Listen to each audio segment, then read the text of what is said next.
Hey everybody, it's Eric alongside Rod here to talk about MSU's final home game before their trip out west to traditional Big Ten country, sunny Southern California. Please hit the like and subscribe button now if you're on YouTube, or leave a 5-star written review on your podcast player to help other Spartan fans find our show. Okay, Rod, Michigan State's riding a 12-game winning streak after their victory over Rutgers on Saturday. Is looking to go to 9-0 in the Big Ten if they can pull one out against Minnesota and sweep the team for the year.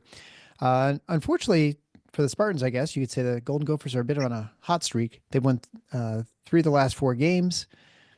In the last game, of course, the first meeting between the teams back in December in Minneapolis, Michigan State won very easily, 90-72, scoring a ton of points against a team that plays really slow. And so it's kind of shocking that they scored that many points. This win streak for Minnesota right now includes 2 home game wins, one against very good teams, Michigan and Oregon, and then beat Iowa on the road.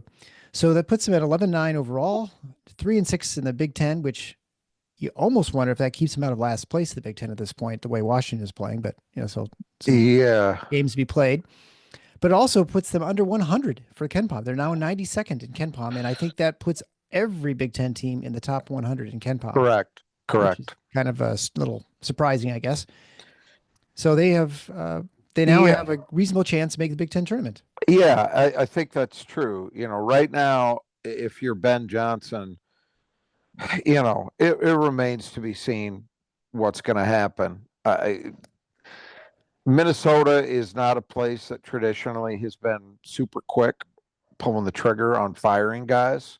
Right. But you would have to acknowledge that it has been difficult for Ben Johnson to keep momentum going, and this is year 4. And truthfully, he hasn't even been close to an NCAA tournament bid in those 4 years. So, you don't know, is he kind of on the ropes or not? But I think what he's got to be really happy about, first of all, his team has won some games. They've won 3 in a row. That's a big Mm-hmm. deal. But secondly, they've now got something to play for. Because as you've been talking about, we've been talking about the difference between this year and the past in terms of the Big Ten tournament is you don't automatically qualify. You've got to be in that Right. top 15. So there is something, it's kind of in a very, very limited way, almost an equivalent to what goes on in soccer basically everywhere in the world but the United States Relegation. with Yeah. relegation. Yeah, that it's not just teams at the top that are playing for something late in the year, it's also teams at the bottom. And in this case, you want to be in that Big Ten tournament because, of course, that gives you your, you know, 1,000,000 to 1 or 100,000 to 1 or whatever you want to label the odds shot of getting into the NCAA tournament by winning the thing. And we've never seen something on that scale. I don't think we've ever seen. I might be forgetting somebody, but I want to say we haven't even seen a team in the Big Ten that's won that tournament who wasn't going to make the tournament anyway. Versus I'm with a last place team, Well, not even just the last Right. You're place just talking about team. anybody who wasn't going to make the tournament. Anybody, Yeah. anybody who wasn't going to make it. So forget the last place team. You could talk about, in the old 11 team days, the ninth or eighth place team. I don't Right. I don't recall ever seeing that. But nevertheless, you can dream, right? And if you can't Well, get into that thing, the dream is dead. what you're saying is I've got a chance. Right, exactly. They've Yeah. got a chance. Yeah. And so that has to be invigorating for him and gives his team some energy because more or less at the halfway point. They will be at the halfway point after this game on Tuesday Right. night. They're still alive, very much alive. I mean, they're Hmm. in. I haven't looked at the tiebreakers, but they are in a 3-way tie with Penn State and Rutgers. They're all 3-6, and then they've got Nebraska and Washington behind them with 2 wins and 1 win respectively. So if you win, if you're one of the, again, I don't know which way the tiebreakers go, but 2 of those 3 teams in that tie would qualify if the tournament were held today. So, Exactly. so they're in the mix, and they've shown now. We talked at the outset of the season that the difference between this Big Ten and many other years is the very bottom of the league. You couldn't totally discount those teams on a game in, game out basis because they have the kind of players, each of those teams has somebody who you could see carrying them on a given night. Right. And Minnesota, we'll go into more detail as we go, but the guy we mentioned in regard to Minnesota specifically was Dawson Garcia, and he has been doing exactly that over this 3-game stretch. He's been on fire. And so, hence, we see Minnesota all of a sudden with 3 wins, and they're no longer the worst team in the Big Ten by the virtue of the standings. And I think even in terms of perception, they're no longer that. Because as you said, those 3 wins they've gotten, it's not like they had home games against Nebraska, Penn State, and Rutgers. They played 2 teams that are certainly in the top half of the Big Ten at the very least, in Michigan and Oregon, and then a road game in Iowa. A road game anywhere is a good win, and at Iowa is better than some. So I don't think it's a fluke. I think it's that 3-game win streak is reflective of Minnesota doing some things better than they were earlier. Now we'll see if they can sustain it. I feel like last year, and maybe correct me if I'm wrong, but I feel like the Minnesota started a little slow, and then they really picked up steam by mid-season, and then they were a tough team to take on by the end of the year. Yes, they're beating a lot of teams. Well, remember, including again, Michigan State, I think, right? Right, but remember the problem at Minnesota has been, in the last couple of years in particular, an inability to retain guys you want. Right. They remember they had Pharrell Payne, who was a very, very a big man with a lot of potential, who was starting to realize it. Well, he transfers out. I think he went to South Carolina. They're winless in the SEC, so that might not have been that was a mistake. Might not have been a great move, but from that perspective, but they lost guys. They lost their point guard, who, and I'm forgetting where he went, Hawkins, who was outstanding for them. You're right. In the second half of the season, they were very competitive. And they finished somewhere in the middle-ish of the Big Ten. But I mean, of course, everybody Cam Christie, of course, went to the NBA. That was a surprise. So they kind of had to rebuild, and it's taken a while, but you do feel like, and I don't want to make too much of it. I mean, look, this is still not a good team. And when you're being as objective as you can, but they're playing much, much better, and it feels like they're finding some things that weren't going back in December for them. Yeah. I mean, I think, so this is always hard, when you're evaluating coaches, how is this a good coach or not? I think we can say, well, we're probably almost at the point now where you can say he's not really great at retaining players for whatever reason that might be, whether it's the circumstance in Minneapolis and just no one will be able to retain somebody. Yeah, that's possible. I think that's probable, but that could be. Go on. But I think, as far as the ability to coach, develop players, and to get this team playing well, he's been pretty impressive because he's basically assembled for, well, I guess last year was not quite so much, but a number of teams which are a lot of players from all over, and got them humming by the end of the season, except that second year where they just were a kind of disaster throughout. I was going to say, if they end up winning, and I don't know that I believe that they'll be able to do this, but say they end up winning, 7 or 8 games this year, in the league, that would be 3 out of 4 years he's made them competitive. Yeah. Now, that is damning with faint praise to some extent, because the goal is not to be competitive. The goal is to be good enough. I mean, look, I didn't think a great deal of Richard Pitino, and he was able to get that program to an NCAA tournament or 2. So, you don't have to be great to get that much done, cycle up once every 4 years or so. So I think it's been tough. Look, that is a difficult job. It is a difficult job because they don't appear to have their NIL ducks in a row. They've got, like it or not, and defend it or not, they've got arguably the worst resources in the league in terms of, practice facility. Williams Arena has charm to it, but it's not a modern building, so that comes with limitations, right?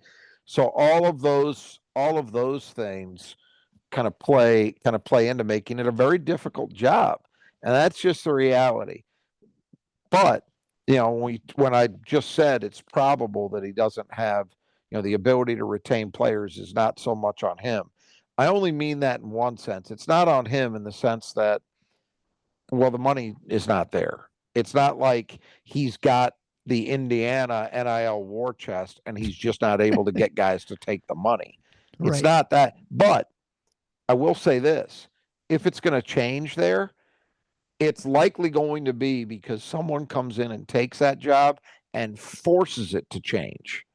You can do that by virtue of getting a little momentum going and then using that leverage to parlay improved support, or you can do it refusing to take the job unless you get commitments. We've seen guys do this. Yeah. I give John Beilein a lot of credit at Michigan because when he took that job, it was garbage in the sense that they had no real institutional support. There are famous stories about the things Tommy Amaker had to do. He had to go out and buy his own VCR to watch right. film, to watch video of opponents because there wasn't one already in possession of the program, and I guess he got tired of waiting. Just crazy stuff you wouldn't believe. Chrysler was rapidly becoming a dank dungeon in terms of its atmosphere, and John Beilein came in there and worked to force change. And now, look, they still come up short to some other teams in the league in some important ways, in my view, but they're a lot better off than they were.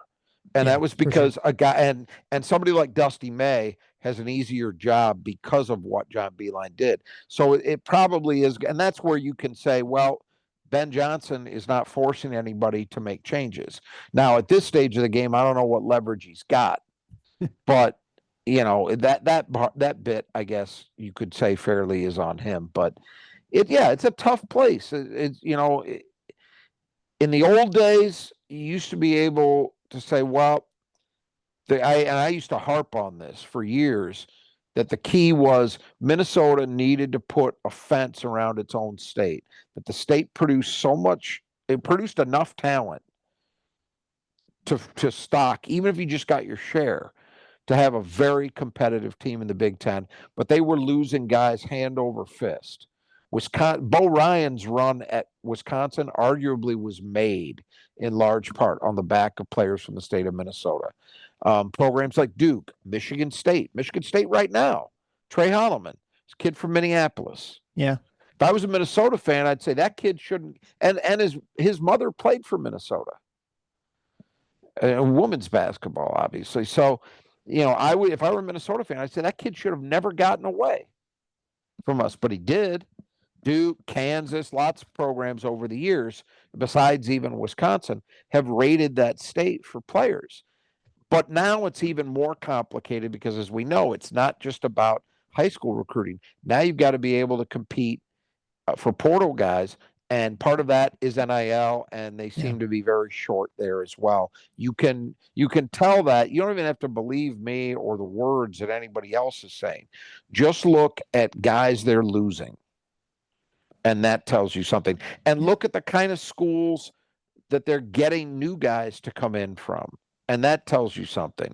Because when you're getting a guy from a mid-major, let's say, it's probably not a recruitment where you got to pony up $500,000 or $300,000 to get that kid, And so I think that's the reality of it. It's going to take someone who can come in and force that kind of institutional change.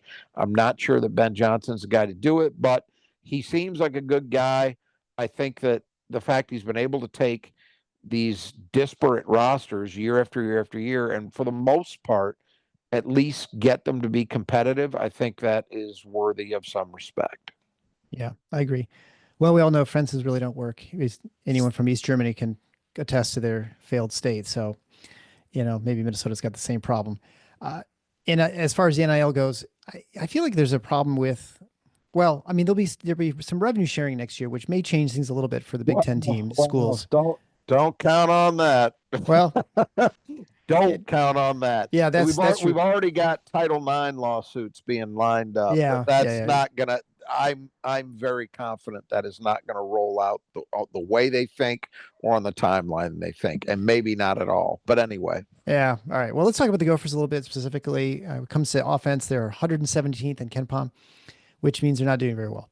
They do hang on to the ball pretty well. They're only 68th in turnover percentage. They shoot 32% from three overall, which is obviously not very good. Sub 200 number, better than Michigan State. They're 151st from two, which is way less than Michigan State. And they only make 64% of their free throws, which is really, really terrible. They're one of the 10 worst free throw shooting teams in the country. And they're not very good in offensive rebounding rate, the 188th. And so they don't really do much in that offensive end in that sense. On defense, they're better. They're 84th. That's why they get up to under 100 as far as their ranking. The 2-point defense is pretty good at 108th. You do give up 34% from three, but they do a pretty good job of limiting three attempts, which we always say is one of the most important parts when it comes to 3-point shooting defense.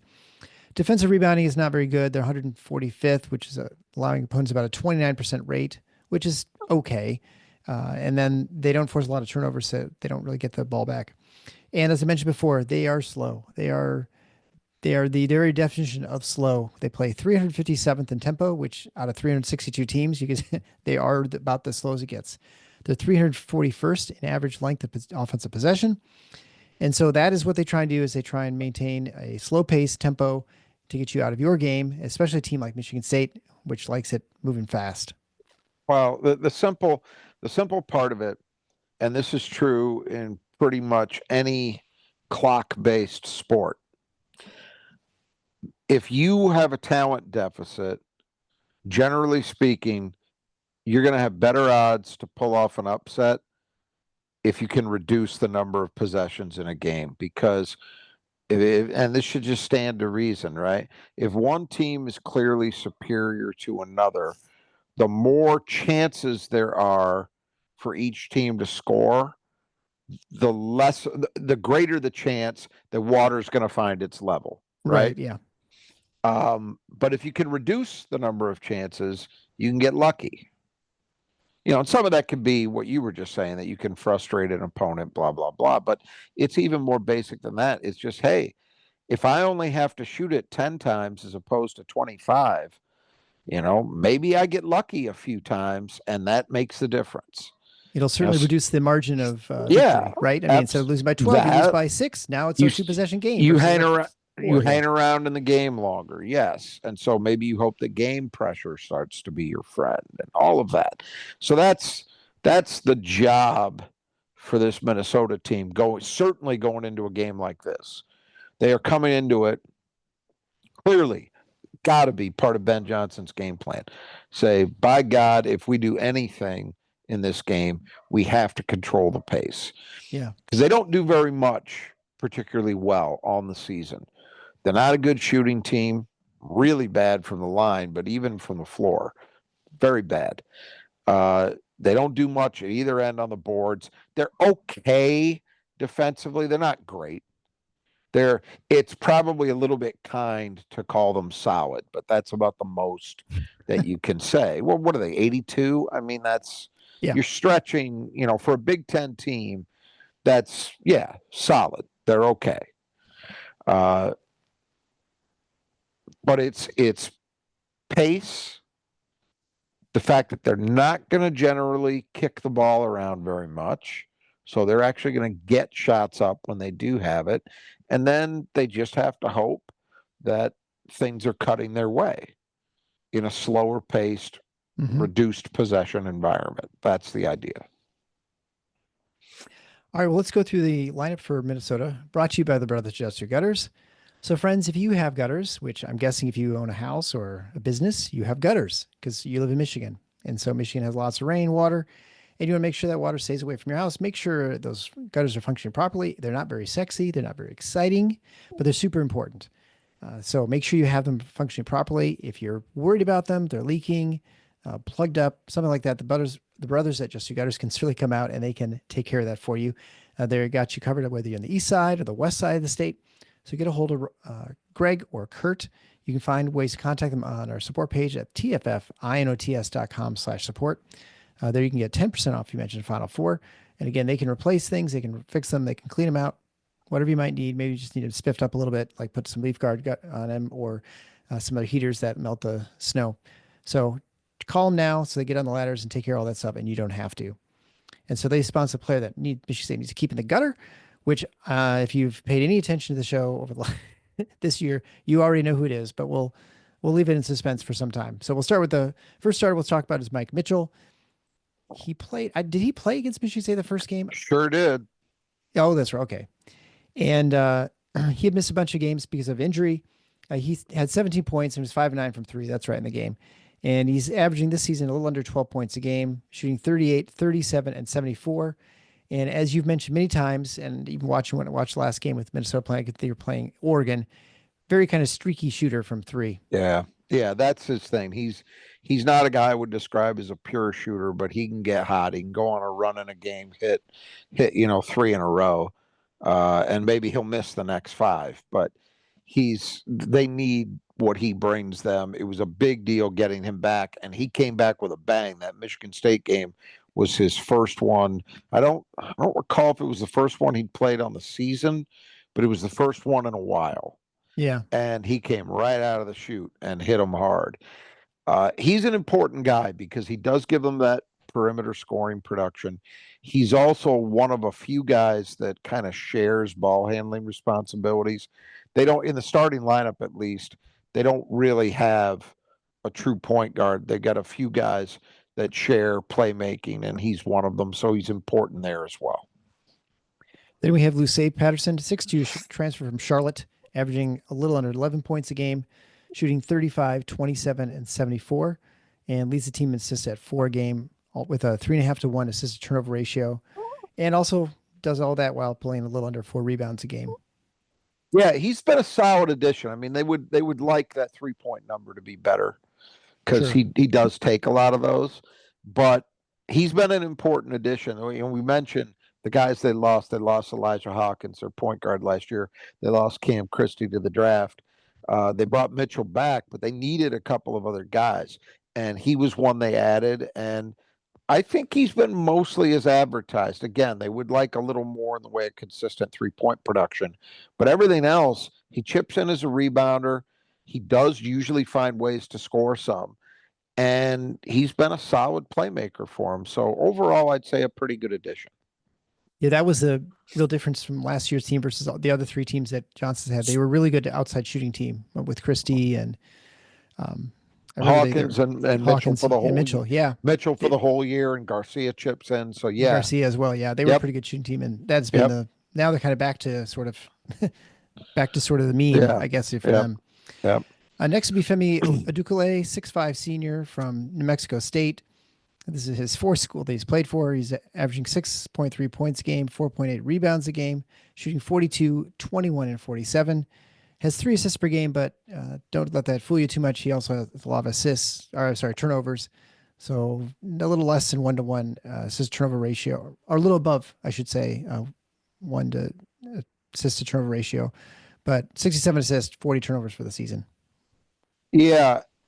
Still, despite some obvious limitations, an important guy for them. He's a guy who brings some toughness for them. He's physically put together, and at 6'6" gives them some size on the wing. The other 2 guards are smaller guards, so it's important to have him just from a matchup perspective.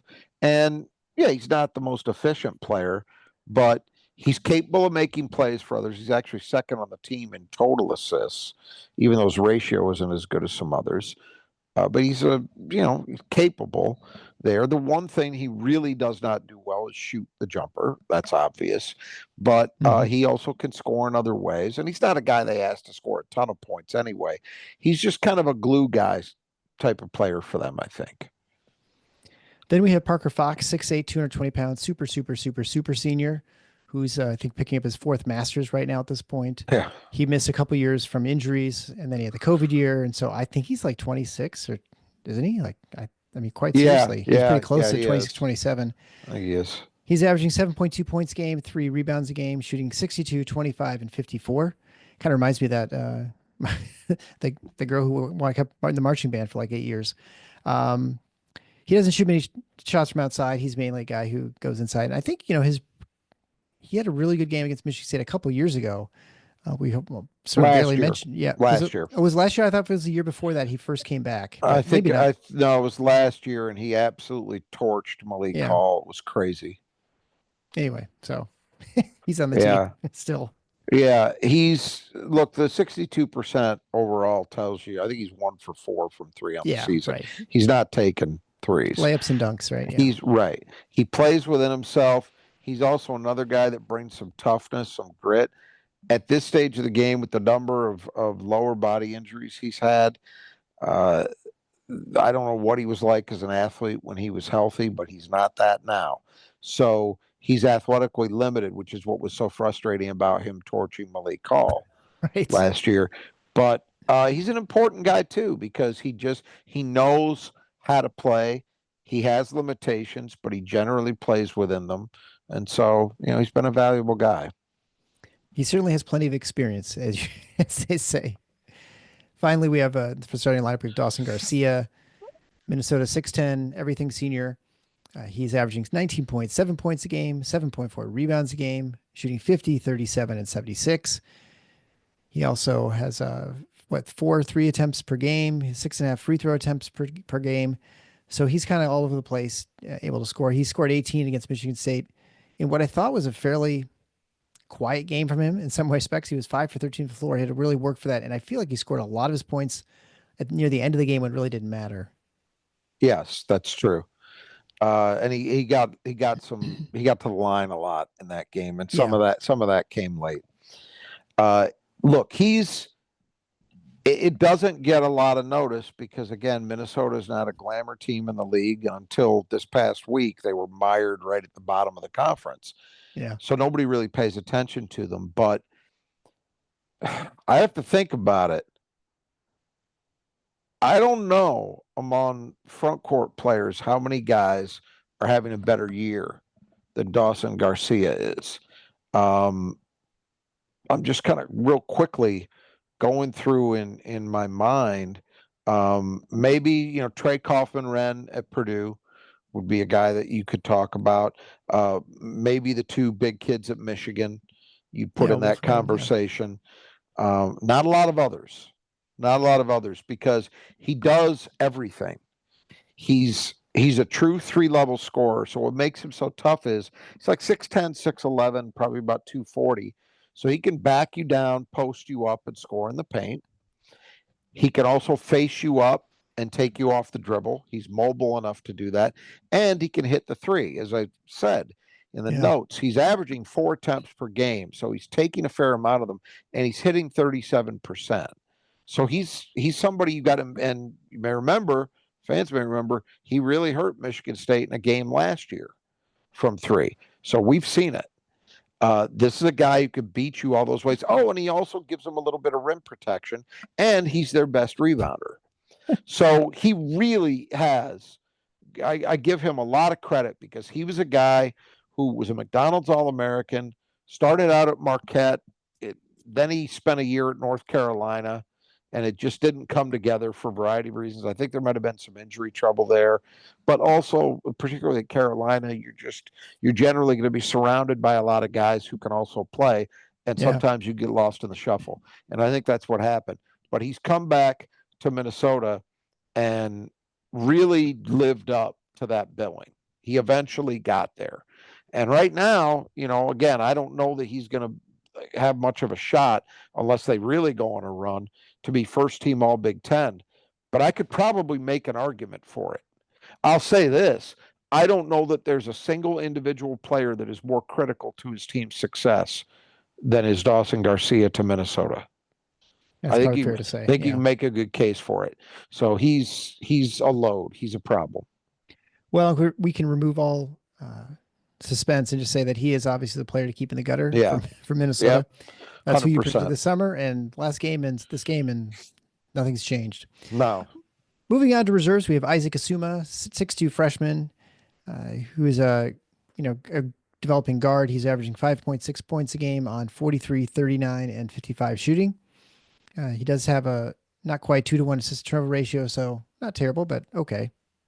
Well, he's a freshman. He's learning, but he is their point guard of the future, and he has really been important because now again, this all comes down to can they keep him? Yeah, yeah, right. We'll just leave But that aside. but if they can keep him, he hits exactly the right note in that he's a young player who has a lot of potential that could really be something down the line. That's what I think, at least, having watched him play several times this year.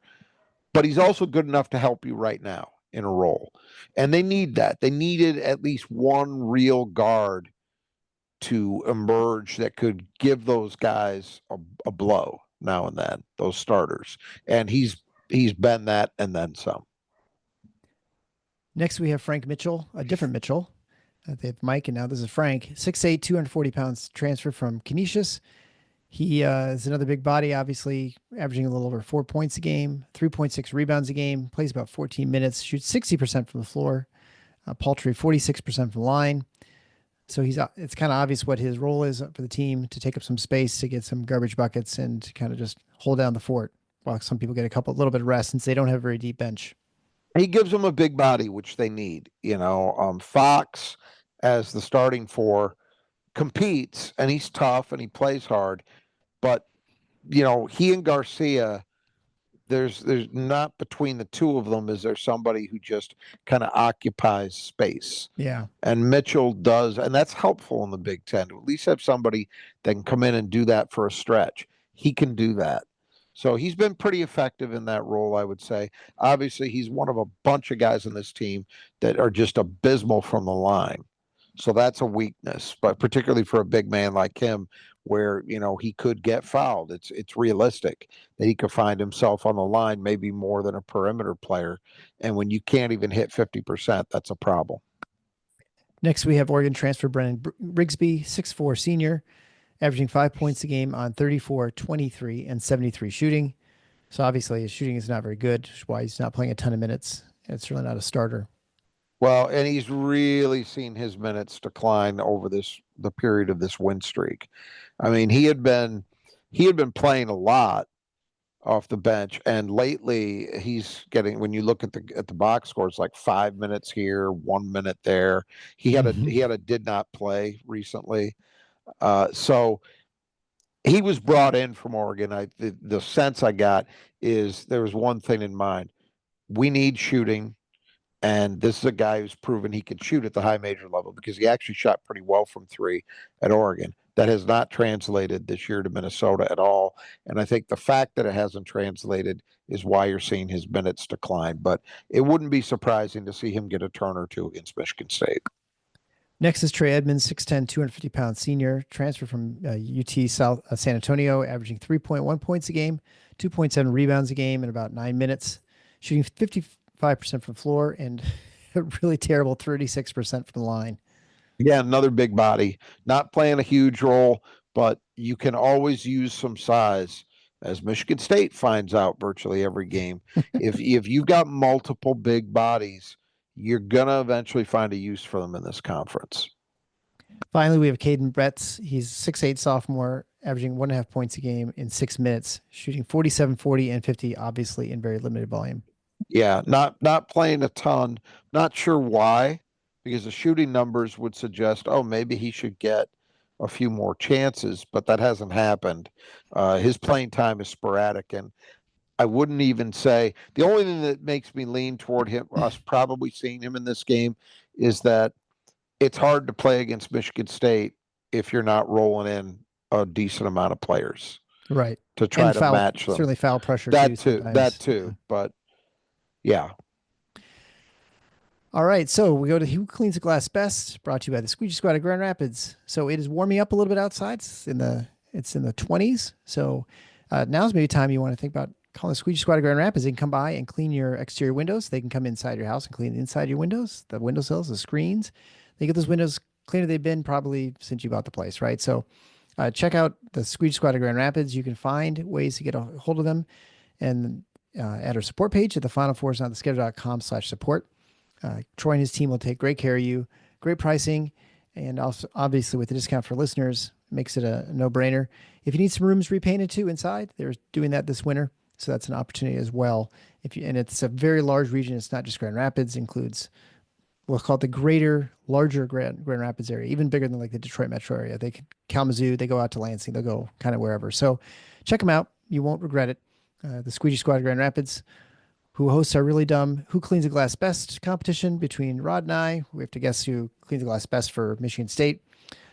So far, you're on a 5-0 run right now. I've had a couple turnovers, given up a long transition 3. I don't know. I'm going to have to try and do something here. I'm down 9-6.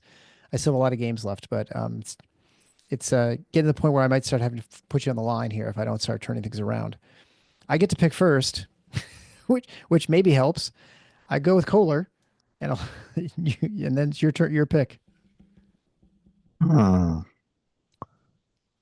going to go with Carson Cooper and Cohen Carr. I'm going to play the hot hand with regard to Carr. Now the Cooper pick, you know what? Let me change that. Okay. I'm going to go with Zappala and Carr. And the reason I'm changing that is I haven't seen any reports come out about Carson Cooper. Yeah, but you just don't know. I mean, the fact that they didn't talk about it coming out of the game, and it didn't look that bad, but until you see it, I guess that's a reason to maybe stay away from it. So I'm going to go with Zappala and Carr. Well, I kind of feel snake bit at this competition right now. Like I said, I've lost 5 in a row, so I don't know.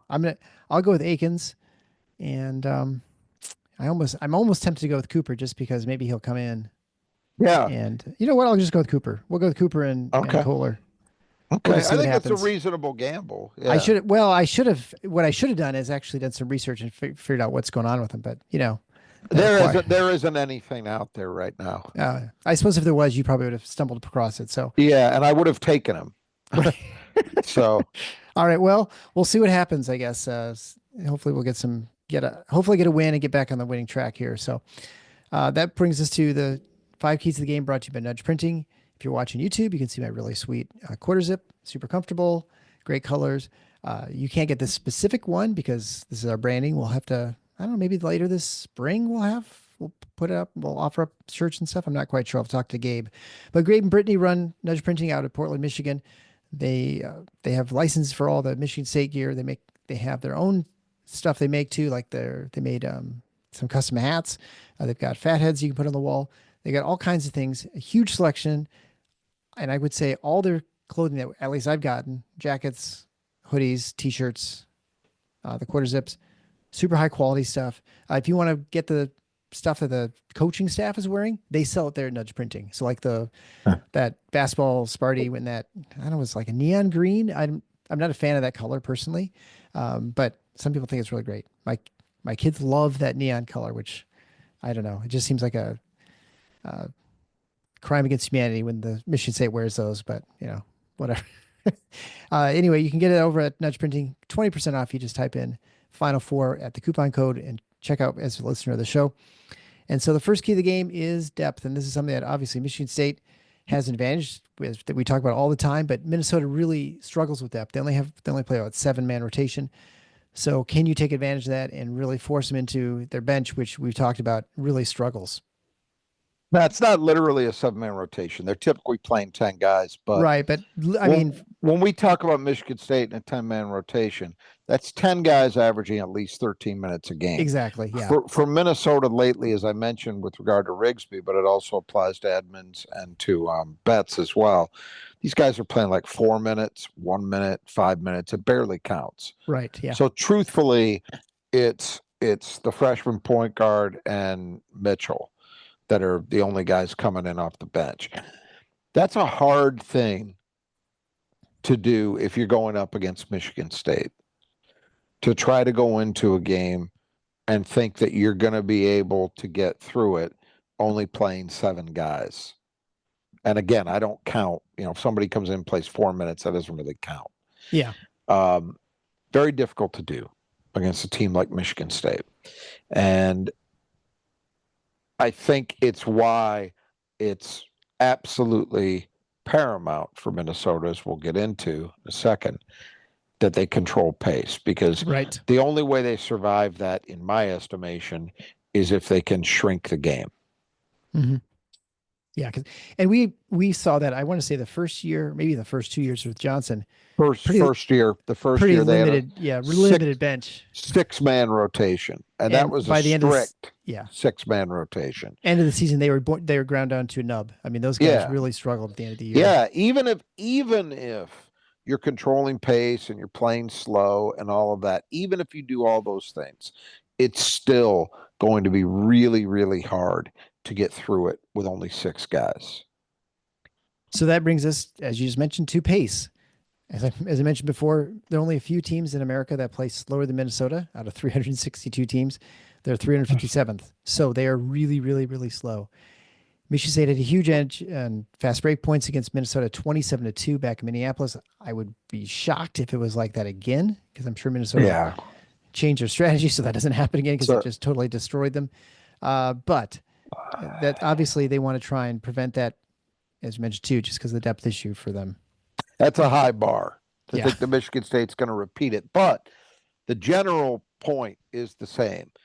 If you're Michigan State, it plays to your advantage to push tempo as much as you possibly can, even if you're not getting that kind of fast break point production, just because you're going to take a physical toll on these guys.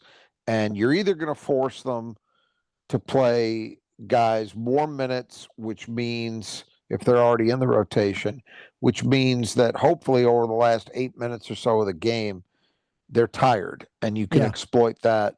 Or the other end of it is maybe you're forcing them to play guys they don't want to play, and you can exploit that. The third key of the game is defensive glass. As I mentioned before, they're not a great offensive rebounding team, but we've had a number of not really good offensive rebounding teams. This feels a little bit like the conversation we had last year, where they go up against teams that are not great offensively on the boards, and they still manage to do something.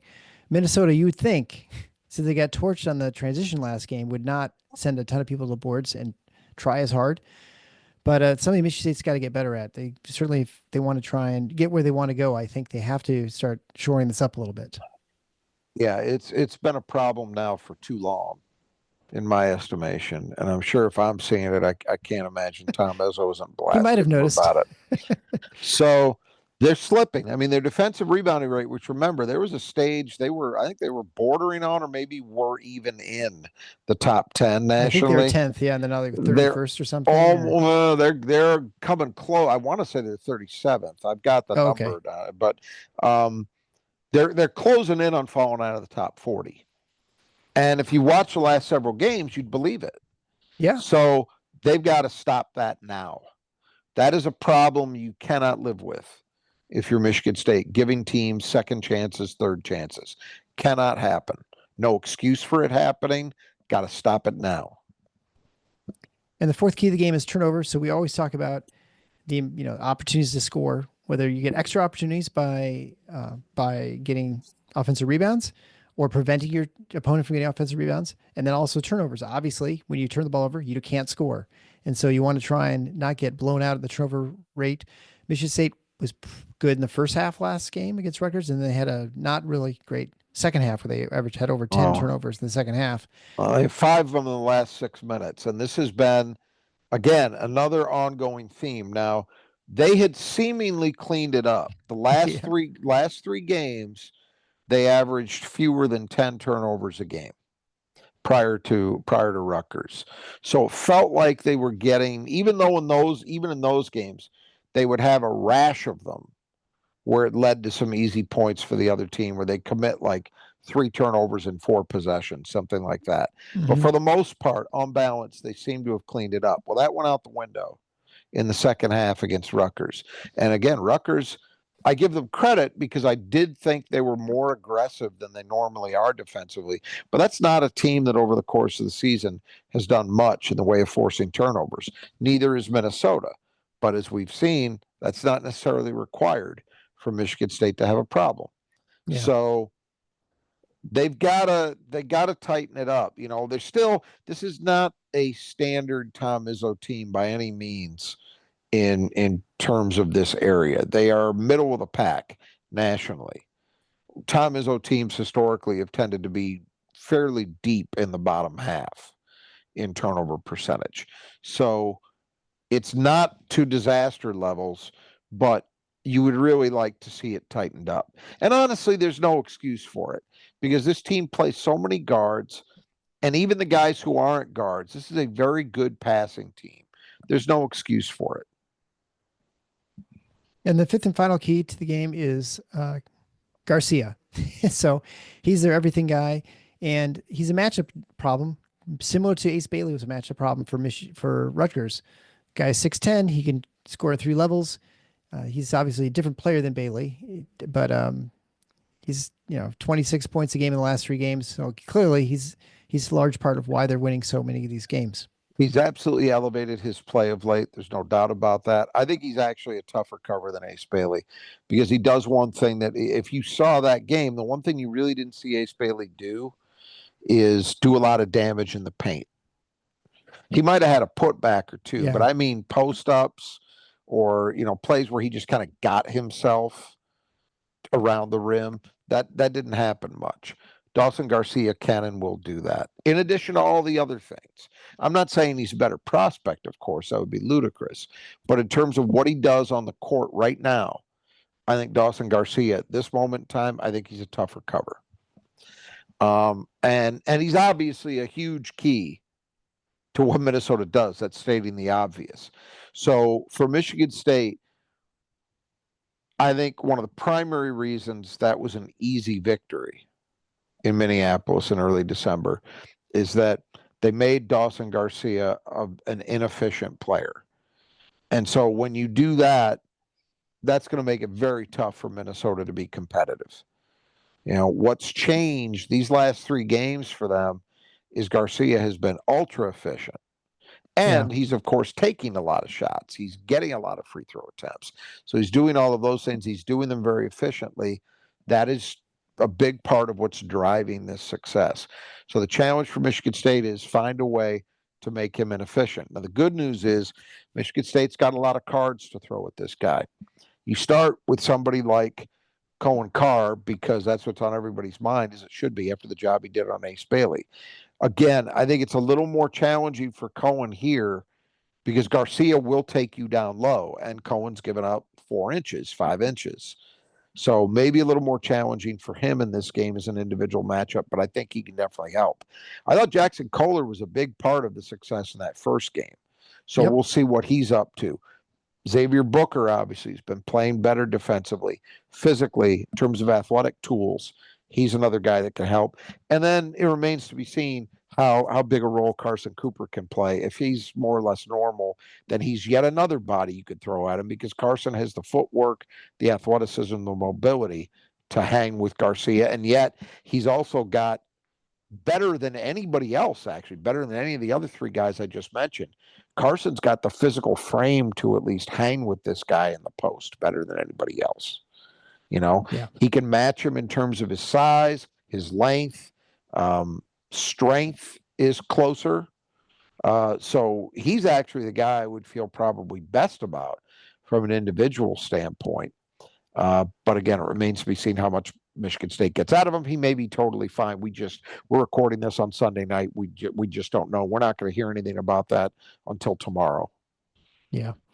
Well, and I feel like Garcia, the one difference between Garcia and Bart Bailey, aside from the ability to score inside, I feel like it's a little better matchup for Kohler athletically, that he can hang with Garcia a little better than maybe that Mr. is Bailey. True. Garcia is not the athlete that Bailey is. That's why Bailey is, a lottery pick. And Dawson Garcia may play in the NBA too, but he ain't going to be a lottery pick. Yeah, right. Exactly. That's a big difference. And you're right about that. There's a less explosiveness. And so it gives Jackson maybe a little better chance to hang in there. And he did a very good job of that in the first game. So we've seen him do it before. I'm just saying, if I take all 4 of those guys who I look at as having the optimal defensive package, it's probably Carson.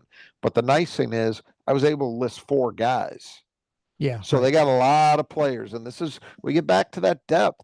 Man, Michigan State can roll bodies out at you, and they've got all different kind of combinations that they can play, and they can adjust on the fly. If the game is going in a particular direction, they've got a potential answer for it, at least pretty much anything. Whether it ends up being an answer or not is another question, but they've got one that at least makes sense. That's the value of their depth. It makes you wonder too in a game like this how much Zapala plays. If he's a guy who can't cover Garcia and he's playing, Well, it just totally depends on what they're playing as far as the lineups. I mean, he can cover Parker Fox, I suppose, and yeah, he will certainly present some challenges on the defensive end for Garcia if that were sort of the matchup, I guess. or Fox. He's capable of playing against Fox, I think. Yeah, right. So I don't rule out Zapala being able to make an impact. And certainly they're going to play a guy like Mitchell some in this game, and they may play Edmonds. Zapala can play against those guys. So Sure. we'll see him. Yeah. All right. So in general, talking about Minnesota, this is a game that Michigan State should obviously get. And this will put them to 9-0 if they're going into West Coast. And so, you don't want to look past teams and sort of imagine what ifs, but there are a lot of things that are coming up that could be potentially, we talked about before, that Tom Izzo could break Bobby Knight's record in UCLA if they manage to be undefeated up to that point, which is 2 more wins. But you get 10-0. If you're getting 9-0 going into the back half of the season with kind of a 2-game or at least 1.5 game lead over the next place team, you got to feel pretty good about things. At least you're certainly in the driver's seat. Although the one weird thing about this year is it seems like every day, despite no matter how much Michigan State wins, they seem to go backwards in the net because all the teams they've beaten. Yeah, it doesn't really matter. It doesn't really matter. I'm not worried about the tournament bit, and when it comes to seeding, it will may matter. No, but they're eventually going to play harder teams later on. That's my point. That's my point. The net, generally speaking, and this is a generalization, but generally speaking, my understanding is the net is not necessarily a critical factor for seeding purposes. It's a in or outs thing. Yeah, it weighs in more there, I believe. It's a generally accepted wisdom in terms of how the committee uses that as a tool. So I understand people get irritated by this. They look at the net, they see Michigan State win a game, and they're falling. And it doesn't make any sense. It defies sense. Yeah. Well, so a lot of it has to do with, for example, yesterday, Gonzaga moved ahead of them because Gonzaga went on the road and beat a team rated in the 300s by 43 points. Michigan State goes to Madison Square Garden, beats a team solidly in the top 100 by 7, and they get passed by Gonzaga. Yeah, right. That's what you're talking about here. And that's, by the way, that's also one of the reasons why net is not particularly a valuable tool for seeding purposes. They don't really look at it that way. They use it, it's a sorting mechanism. So one of the big impacts is, and something they do value, but again, this doesn't really hurt Michigan State here, is quad separation. So quad 1 victories, quad 2 records. Michigan State sits very comfortably. They're 4 and I don't know if yesterday counted as a quad 1. If it did, well, they're 4-2 right now. Quad 1. Okay, they're 4-2 then. All right, so it didn't count. It was a quad 2 then. They're 4-2. Their record against quad 2 is great. 4-0. Yeah, and below. They've got. I want to say that of the 12 games they've got left, I think 10 of them, 9 or 10 are quad 1s right now. So there's a bunch more coming. The vast majority of the games they play the rest of the way are quad 1 games. So they've got ample opportunity to rack up even more wins. But what they've done even to date through this supposedly weak part of the schedule sits them in very good company. If you're looking around, and it's still early to be doing this, but if you're looking around at various bracket projections at this point, you're seeing Michigan State generally now as a 2 or a 3. Yeah. And so I think that feels right to me, that they're in that range. Now, you got a lot of time left. You got a lot of work to do to maintain that or maybe even move up. I don't know how likely it is that a 1 seed would be in play for them unless they really just rip through things. Yeah. I mean, if they end up, 18-2 in the league, something like that, and they win the Big Ten tournament, They'll be a one seed. maybe, yeah, I would think so. Yeah. you would think so, but we've got to see what happens. I'm not too hung up on it. I wouldn't get too hung up on the net stuff. I really wouldn't. There's a reason I don't talk about it at this stage of the season when we're doing these previews, and that's you've just gotten a sense of why. I Yeah. don't think it's particularly valuable in the ways that I want it to be, that it needs to be valuable when you're talking about these games. It's not telling you the things. Something like Ken Palm is, because it's a predictive system. As we get closer to March, we will start working net back in, because it does give you a sense of two things. It's that sorting mechanism, quad 1, quad 2. Mm-hmm. And it can play a role, and does play a role, I think, in cut lines. But again, unless Michigan State really goes in reverse, we're not worried about getting in. So Right. it's not, but other teams may be. So we'll start working that in probably, as we get into mid-February. I think it starts to be a little more salient. That's my personal view. Yeah. Well, it probably reminds me that we should get Bracadama on the horn at some point here in the next little bit, and just to kind of get a feel for where he thinks it looks at the conferences. Although we have a pretty good idea how many teams, in the Big 10, Big 12, and those sorts of things. And where Michigan State it's is. an interesting discussion with regard to the Big 10. I mean, that's the one obviously I follow most closely. I know that the SEC seems on track to have a historic year, Mm-hmm. but with regard to the Big 10, I mentioned this. I had a post on Spartan Mag today where I do every Sunday night tiers. I divide the Big 10 into 4 tiers. And, I've got 4 teams in tier 1 and then 4 teams in tier 2. So that's 8. I feel pretty good about the NCAA tournament chances of all 8 of those teams. I think they're all very likely at this stage to be tournament teams. But once you get into tier 3, where I've got, I've got 8 teams in tier 3, and it's teams like Indiana, Iowa, Penn State, Minnesota, USC is in there. There's a whole group of them, a huge group. And honestly, I don't feel great about any of those teams right now. Now, there's a lot of time for that to change. Somebody could go, I mentioned in that post that I wrote, USC's got an interesting week. They've got 2 home games this week. They're tough games. One of them is against Michigan State, and I'm drawing a blank who the other one is against earlier in the week, but it's also a competitive game. Oh, it's UCLA. They play UCLA tomorrow at the Galen Center. Oh, wait. Oh, yeah. So if they were somehow to win both of those games, that would make them 6-4 in the league.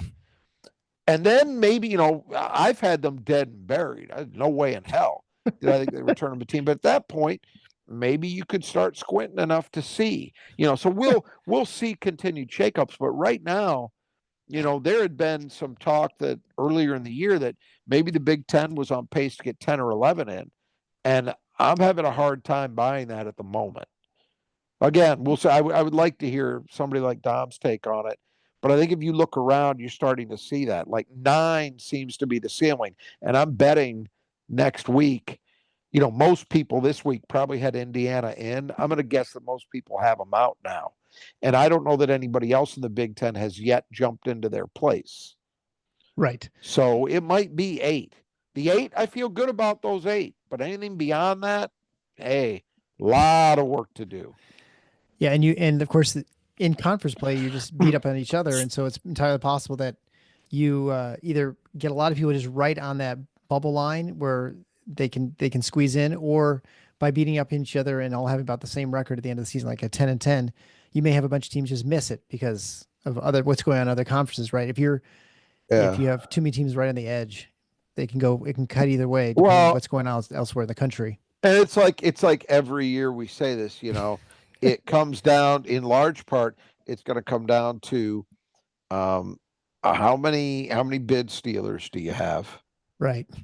And so that's that's always going to impact these discussions, because it's the Big Ten, it's the SEC, it's the Big 12, it's most years it's the ACC. I'm not sure how much this year. The Big East, those leagues, those 5 leagues are the ones where last year the Big East had several teams that they thought should have gotten in that didn't. And it wasn't like we had an unprecedented amount of bid stealers, but we had enough that it impacted that. We had was it a couple of years ago, I think, that Rutgers was the shocker. That was the one that everybody missed. Everybody thought they were in and they didn't get it. Yeah. So we've seen this happen. And so that's going to be a factor for a league like the Big Ten, most likely, is how many of those teams, I think of another team I have in that tier 3 discussion, Ohio State. Well, Ohio State, I think, is 3-5 right now. They've demonstrated. I mean, when you can go into Mackey, right? They won Mackey. Yeah, they beat Kentucky by 20 on a neutral floor, and they went into Mackey and won. So at their best, they are clearly an NCAA tournament caliber team, but they haven't been at their best enough yet. Do they find a rhythm that allows them to reel off like 5-6 wins in a row? Because that's all it would take. Their metrics are healthy enough. Yeah. That they could get into that discussion if they can just win some goddamn games. But they haven't been able to do that consistently yet. So lot yet to play for in the league, but it's going. And again, like we talked about earlier, the other fascinating thing this year is going to be that tug of war at, maybe 18 isn't competitive, because I think Washington's probably going to claim that at this point. But everybody else, we could see easily in the last week or so of the season, I can imagine 3 or 4 teams kind of jockeying to be team 15 and 14 as opposed to 16 and 17. Right. Yeah. We'll learn all about the tiebreakers, I'm sure, then. Oh, yeah. Probably more there than we would at the top, because I don't feel like there'll be as many teams stuck at the top as there are at the bottom. But I mean, it's a ways away. It remains to be seen. But right now, Michigan State's 2 up in the loss column on everybody. And there's a possibility. It wouldn't shock me if a week from now, if we're saying they're 3 up. I'm not predicting that.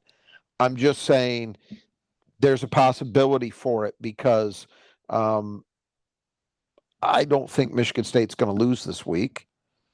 I really don't. I think the next one I really, USC's capable, but I think Michigan State's going to win that game if I had to predict right now. And so then you're into next week. And the next one that I'm really, nervous about is at UCLA.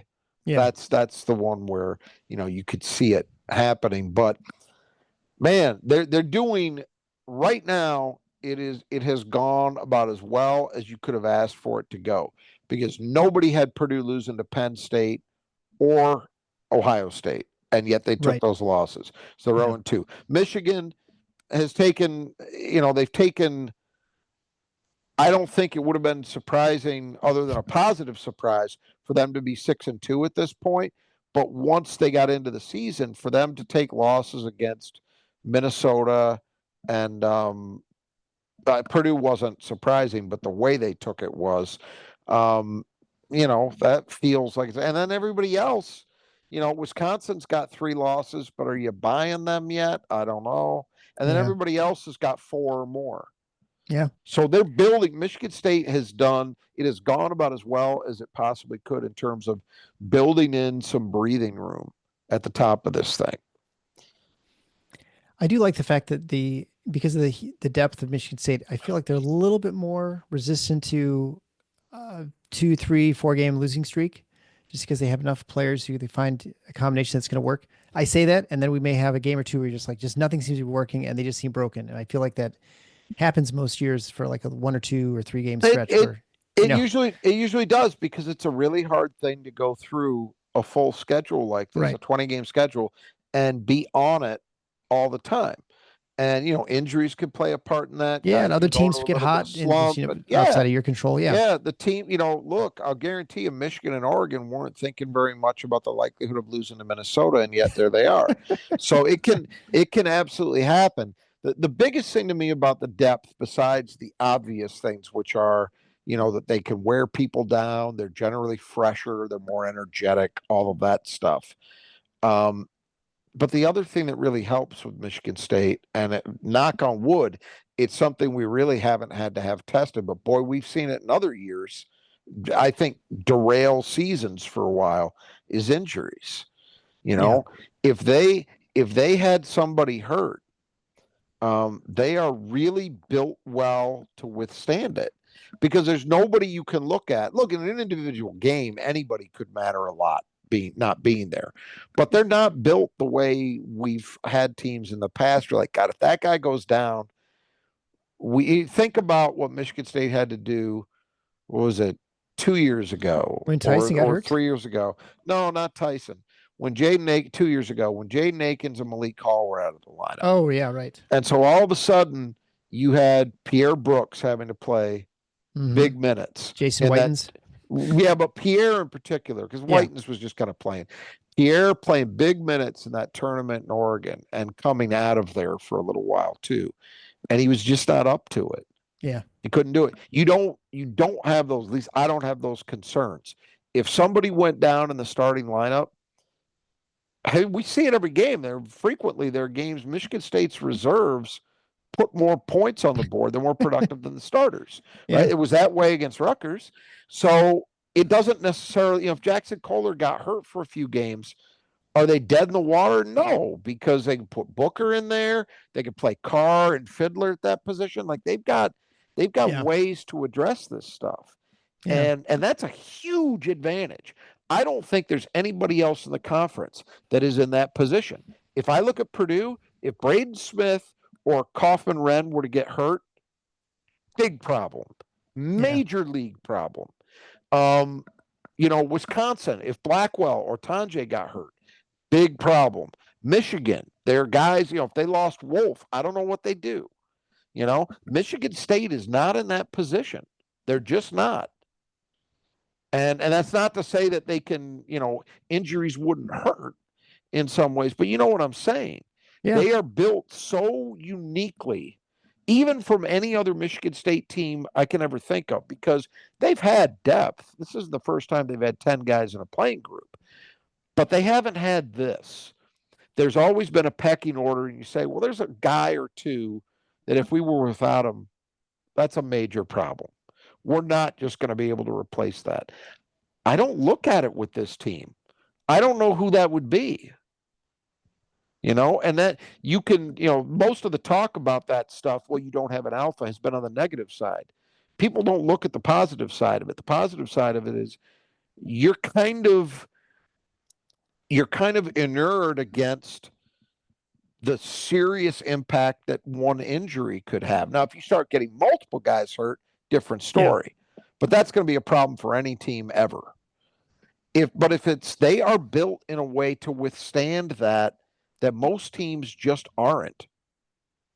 And I do think that's an advantage. So for right now, at least, hey, it's 8-0 and you just keep going one game at a time. I did think it was interesting. Izzo came out of that Rutgers game and he's right back playing the hits, as they say. He was talking about being very conscious of not allowing them to get fat and sassy.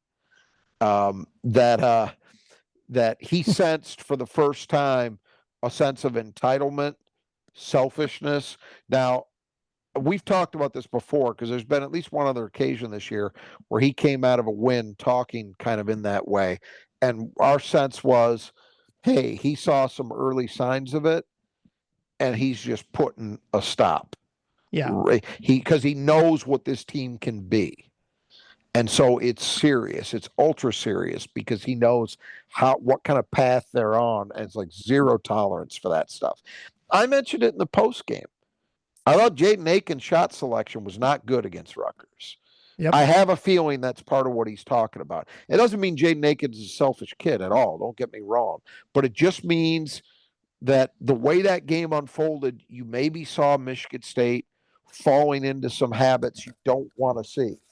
And he's obviously going to be on it like white on rice with this team, not letting slippage happen.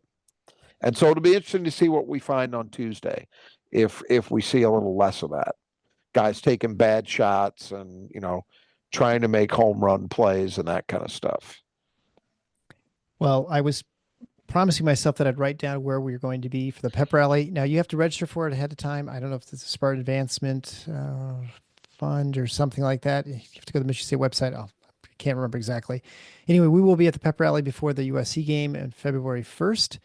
It's right on the USC campus. They had to move it from the Lab Gastropub because I think they had too many people who are going to be there, which is interesting because they're only 3,000 or 3,400 is the average attendance at USC. So it'll be interesting to see what the percentage of Spartan fans are, alumni who have managed to make that game. But we'll be there. I am under the impression that Michigan State turnout for these two games is going to be strong. I would guess. And you've I don't know how many of our listeners are staying up late night to watch these games at the old Pac-12 schools arenas. But you're seeing it. I know when Michigan played at UCLA, there's nobody there. They seem to have a very strong turnout. Yeah. And I've seen Illinois when they were in the Pacific Northwest. They seem to have a good turnout. So we've seen some of this. Purdue, I think, has already been out there, and I think they had a good turnout. So the schools you would expect that are kind of, well, Michigan's not a peer, but some of those other schools in terms of their fan base, you're seeing those kinds of things happen. So I am fully expecting that Michigan State's going to have very good turnout for those LA games. I'd be surprised if they don't. Well, anyway, check out our support page at tffinots.com/support.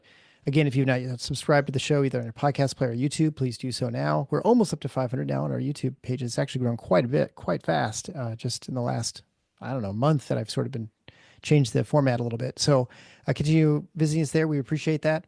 Leave written reviews on your podcast player and check out our sponsors. Again, all at the support page. If you want to financially support the show, you have opportunities to do that too. It helps us keep on the air and do give you cool content. So until next time, after the Minnesota game, the Final Four is on the schedule. Go Green.